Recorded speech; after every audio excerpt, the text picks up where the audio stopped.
Le recyclage, c'est quoi? Le recyclage, c'est donner une nouvelle vie aux matières. Depuis la nuit des temps, le recyclage existe, mais actuellement, il n'a jamais été aussi vrai que de vouloir réemployer les matières pour devenir des matières premières secondaires. La consommation s'accroît et effectivement, avec les matières recyclées, nous procurons à l'industrie, à tous les corps de métier, des possibilités de réemploi pour se substituer aux matières neuves qui viennent à manquer. Informatique à trier. Il y a du fil, du déchet, du tricot et il y a un peu de sel.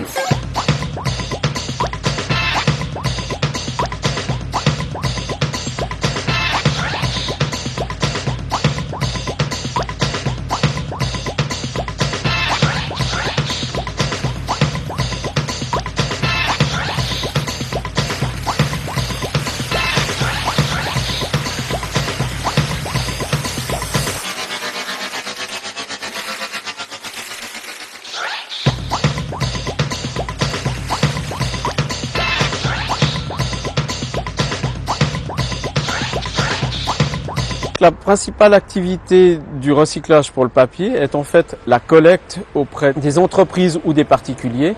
Ensuite, nous trions le papier en différentes qualités, puis nous faisons des balles comme celles qui sont derrière moi, qui peuvent osciller entre 500 et 1 tonne. Ce papier plus tard sera exporté dans des papeteries qui en fait referont de la pâte pour refaire du papier, qui serviront plus tard à faire soit des cartonnettes comme ceci, soit du papier blanc sur lequel on pourra réécrire et recommencer le cycle, ainsi plusieurs fois.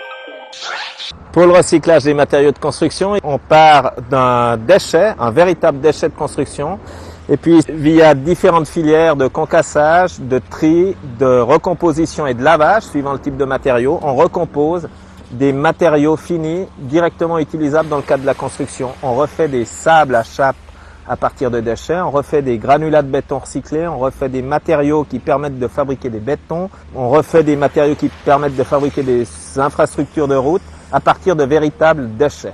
Le point de départ est un déchet, le point d'arrivée est un matériau de construction terminé et utilisable.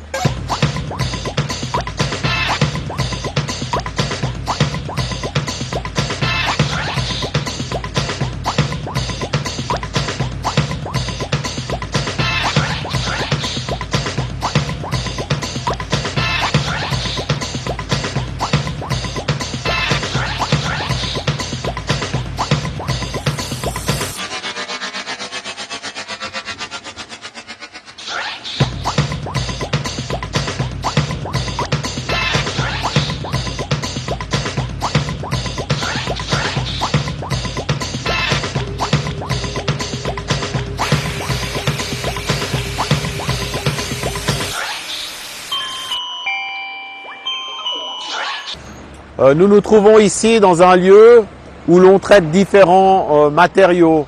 Les matériaux issus des collectes communales dans les déchetteries, le verre, le PET, l'aluminium, le fer blanc, les piles, Nespresso, etc. Ainsi que différents déchets ménagers et surtout industriels qui nous arrivent la plupart du temps mélangés, comme l'on le voit là derrière. C'est-à-dire, c'est des déchets banaux, un mélange de carton, de bois, de ferraille, parfois quelques déchets spéciaux, etc., qu'il s'agit de trier. Ensuite, ça passe dans différentes installations. Un pré-tri dont on voit la grosse machine derrière, effectuer l'enlèvement des gros objets à recycler d'une manière différente. Et la partie plus fine qui part dans l'installation pour être ensuite traitée par des moyens et mécaniques, et magnétiques, et manuels. En fait, c'est ici un centre de tri et de conditionnement de déchets en vue de l'acheminement vers des usines qui utilisent cette matière première secondaire pour en refaire des nouveaux objets.